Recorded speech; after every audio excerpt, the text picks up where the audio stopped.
Long walk, huh?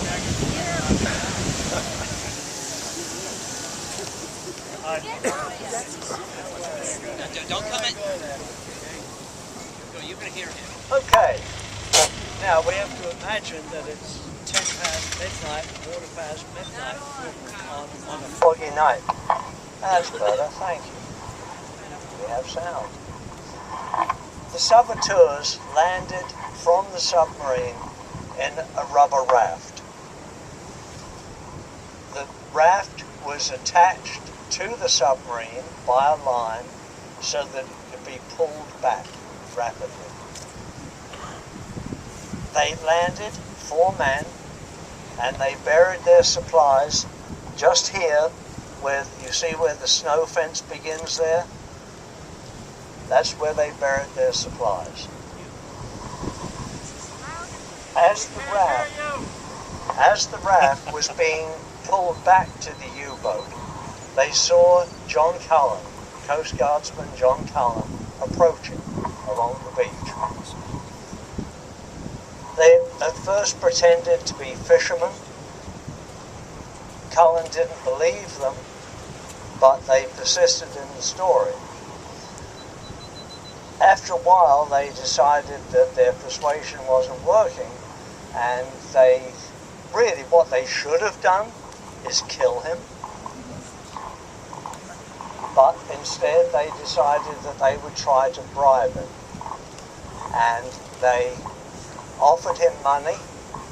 Cullen pretended to be persuaded, and he was asked, if you ever see me again, you don't know me, right? Cullen said, yes, sir. No, sir, certainly, by all means.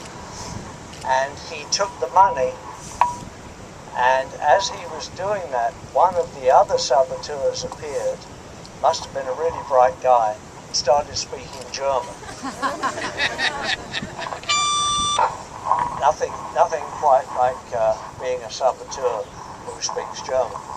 One thing to remember about these guys, 2 of them, Dash and his partner, were both naturalized citizens. They'd lived and worked here for many years before the war. One of them, in fact, George Dash, worked as a waiter in Southampton. So these weren't strangers to these shores or to this area. The other guy had been a member of the Michigan National Guard and became a naturalized citizen. So, they were pretty well set up for their mission. The only trouble was their heart wasn't really in it.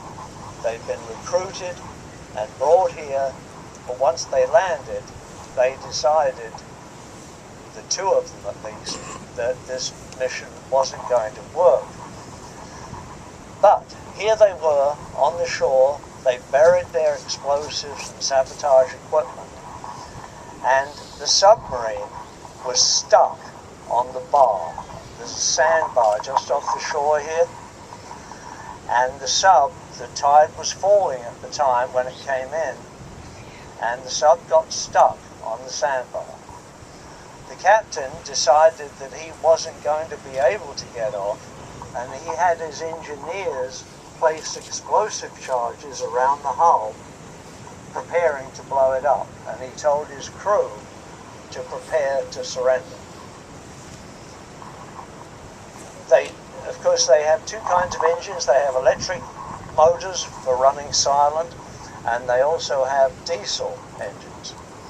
They were first running on the electrics, but then in desperation they decided to run the diesel engines.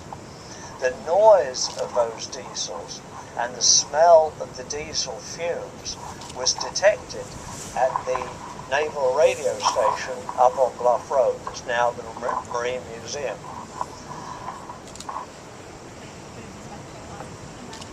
It didn't help. They were still stuck.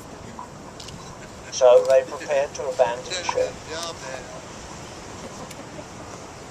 Cullen, meanwhile, ran back to the station and reported to boatswain's mate Carl Jennett, showing him the wad of money that he'd been given as proof. Because at first a lot of people said, you know, this guy's imagining this, German saboteurs on the beach, come on. But the money convinced them. And a party was armed, and they set off from the station to this spot, and they uncovered the explosives. Nobody seems to have wondered where the saboteurs were.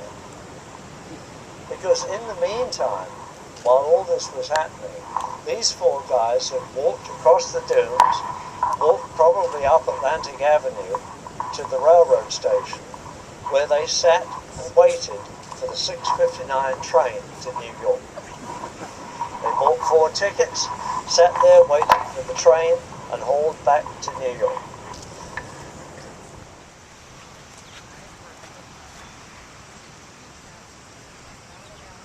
Right in this area here is where they buried their explosives.